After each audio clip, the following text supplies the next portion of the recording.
Morning, fellas. Ben back again. Well, this is the Impulse Power lithium ion battery. A lithium ion battery in Ben now. About a year and a half of the Amaron battery, and we're starting to feel like it's running out of juice. Predominantly because of the tech camshaft over here, kind of increases the compression. And you'll have to every time the cold cranking business goes on, you end up draining the battery a lot, you end up taxing the battery a lot. And so got myself something called a lithium ion battery. Interesting. So yeah, this is a big thanks to Abhinav Bhatt from Delhi, and he tried this on. It's called the Impulse Power battery, and the branding and everything is on the other side, that is the terminal side, so I'm not able to show you that, but the battery weighs 1145 grams, as opposed to the standard battery that comes along with the motorcycle, which is an Amaron or an Excite that weighs about 3.5 kilos, almost 3400 or 3450 grams. So you are technically looking at a weight savings of 2.25 kgs, 2.25 on the battery alone. And this battery is apart from the weight saving business, because you really can't drop the weight of this machine by 20 kilos by doing things, or everything put together, I've managed to reduce Ben's weight to about 20 kgs. This motorcycle stands at about 15 to 20 kgs lighter than the factory motorcycle. 15 to 20 because of the weighing scale that I use and I weigh. But if I were to take it to a proper weighing machine, only then I'll know what this machine weighs. For now, I'm guessing this vehicle is about 15 kgs lighter or more than the factory Himalayan. But that being said, apart from the weight saving business, what this translates into is much better cold cranking. So if the motorcycle has been sitting for some time and then you want to crank, this just instantly fires up the machine, instantly. And that's amazing, isn't it? One thing to note is lithium ion is a totally different technology. This is your power bank, this is your button batteries that you find inside your watches and things like that. So it's a totally different cell technology, totally different construction. Everything is different about this. The goods, the bads and the uglies are plenty online, so you can definitely read up if you're interested in getting one of this. This is about 4 times more, almost 3.5 times more expensive than the average battery that is in the market. A slightly higher voltage translates into much better running motorcycle. I don't really know what are the exact components that benefit out of a battery, but I'm guessing the injectors, the ignition system and everything is definitely going to be linked to the battery, and the ECU, everything seems to be running better. The motorcycle has much, I'm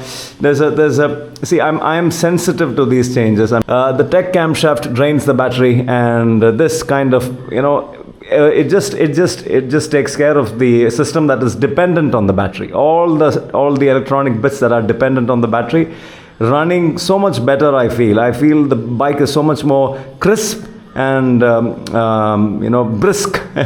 it has that character of suddenly feeling like it's a little more energized, and I can feel that for a fact with the lithium ion battery.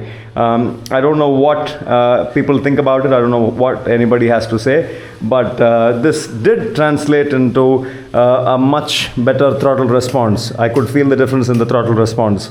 And I'm somebody who's with motorcycles all day, all night, and so coming from me, you guys can definitely trust my words. And so what else? That's the pluses, the advantages. The disadvantage part of it is not much. There's just only one thing that could be a concern.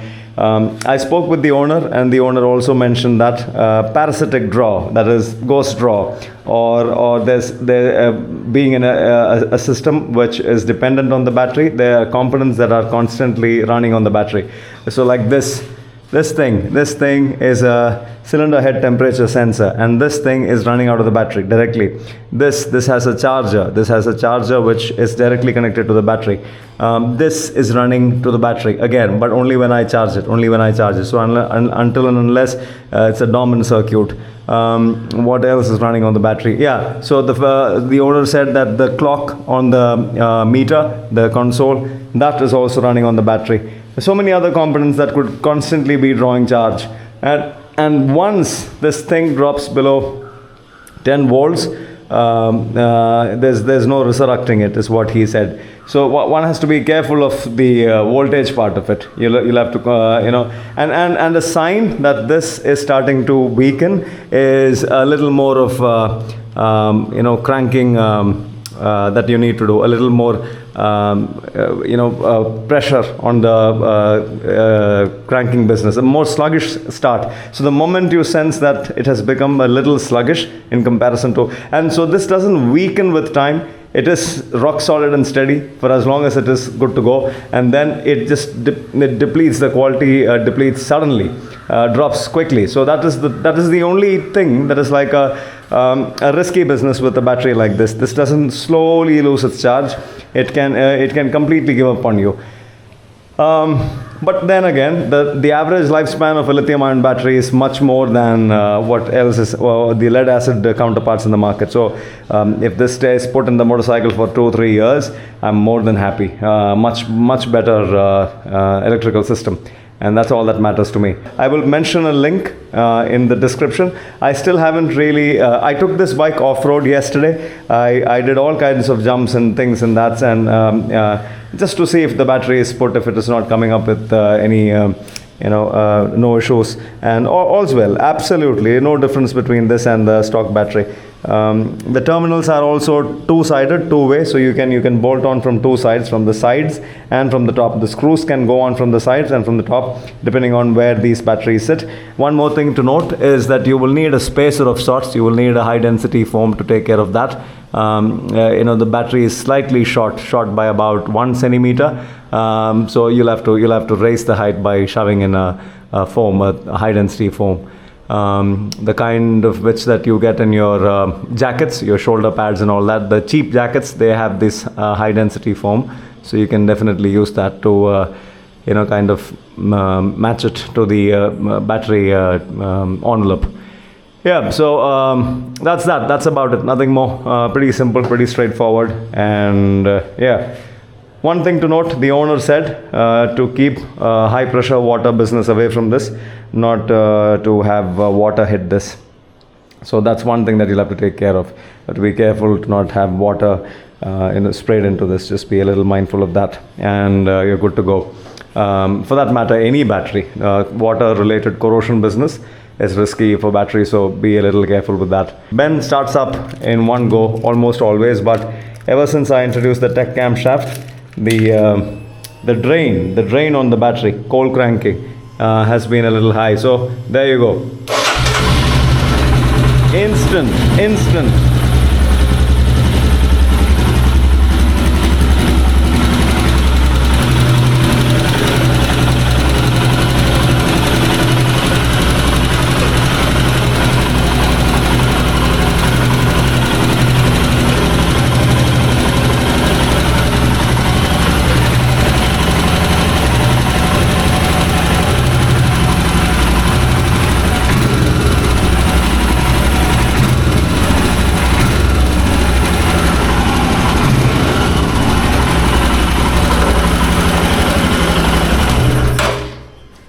That's how it fired up every single time. It fired up like that, just the touch of the button and bang.